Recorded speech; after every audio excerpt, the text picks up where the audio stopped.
All right, let's talk New Orleans Saints. Look, now that the draft is over, we always like to take a step back on this show and kind of take a deep perusing through all of the NFL teams' draft picks to find some moves we really like. And we've got a Saints draft pick in particular that we think is a sneaky good move that we know you Saints fans will really appreciate.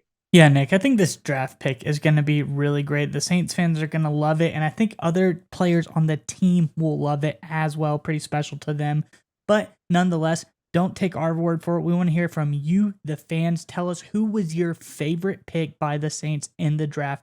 Let us know in the comments below, and make sure to stay tuned to the end of today's video to hear a word from the partner of today's video, Neuro. But nonetheless, Nick, what is the latest pick from the Saints? Yeah, so anytime you take a quarterback in the draft, that's obviously going to get some attention. And of course, the Saints did take a quarterback in the draft. We'll read from the report, Miles, if you want to go and throw it up. I'm sure as most of the Saints fans are very well aware of at this point. With the 127th overall pick in this past year's draft, the Saints selected Fresno State quarterback Jake Haener. Haener will back up his fellow Fresno State alum Derek Carr in New Orleans. The 24-year-old Haener began his college career at Washington before transferring to Fresno. He played very well at Fresno over the last two seasons, totaling 53 touchdowns and only 12 interceptions, and he was the MVP of the Senior Bowl. Miles, I think this may be one of the more underrated moves out of any team, especially in day 3 of the NFL draft. And here's why.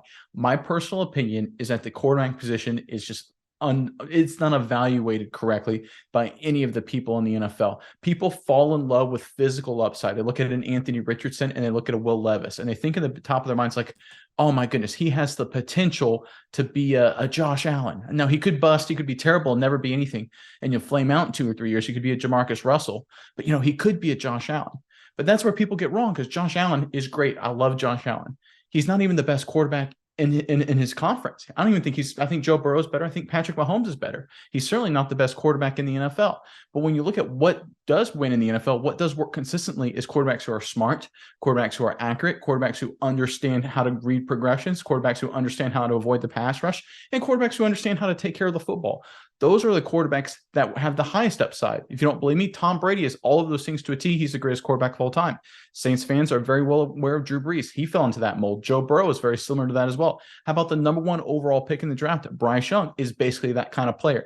And that's what Jake Haener is. He falls under that same role, right? Obviously, he's not at the same level as a guy like Bryce Young in terms of production and competition, but he's great taking care of the football. He's accurate. He reads its progressions, moves in the pocket very well.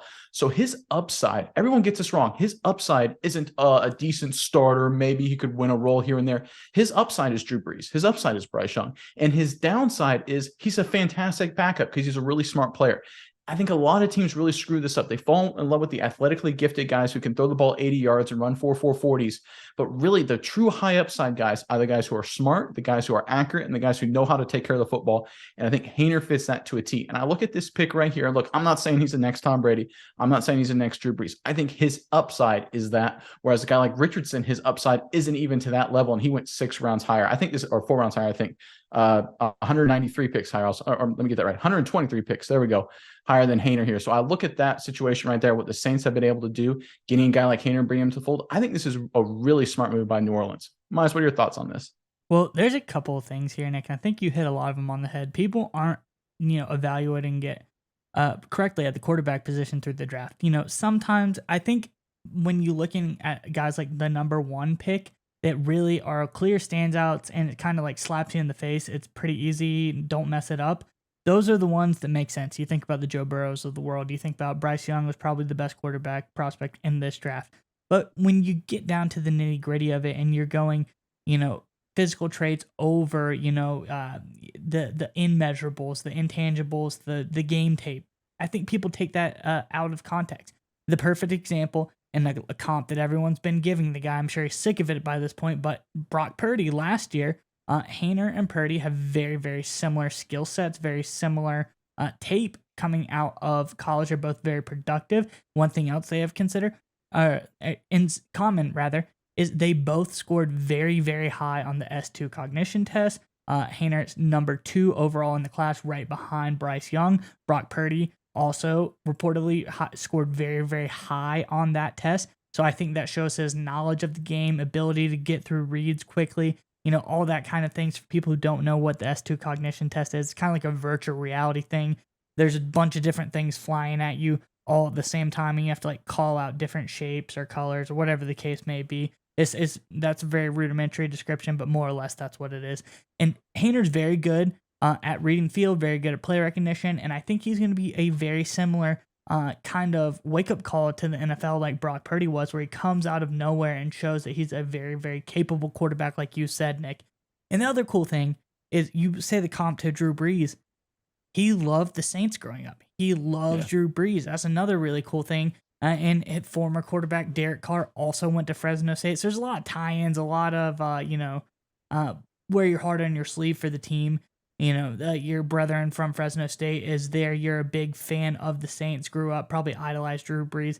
So I think this is a really cool pick by the Saints, and I think it will pay off for them really, really big time because I think Haener is a heck of a football player. Yeah, and you just don't take my word for it, Miles. If you look at this guy's NFL.com draft profile, right? This is from Lance Zierlein. Here's what Haener, this is from his profile directly, reads route combinations effectively, scans across the field while working through progressions, slides away from trouble and into safer territory, throws with adequate anticipation into windows, willing to deliver throws in the face of incoming threats, posted a TD to interception ratio of 53-12 over the past 2 seasons.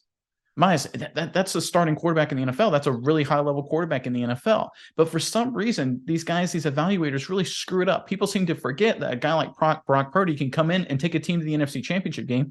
If he doesn't get hurt, they could easily beat the Eagles, right? This story has happened a lot of times in the NFL, but people keep forgetting about it. And I think really credit to Mickey Loomis and the Saints and company for recognizing this opportunity was here and taking advantage of this. I think this was a great move by New Orleans. All right, Miles, we would like to give a special thanks to our partner in today's video, Neuro. That's right, Nick. And I want you to go with me on a journey really fast. I want you to imagine this. It's 4th and goal in the big game, Nick. Your team is relying on you to make the big-time game-winning play. I know you've been in this situation before, Nick. The stadium is roaring. The clock is ticking. The game is on the line. But if only in that moment you were able to have some NeuroGum.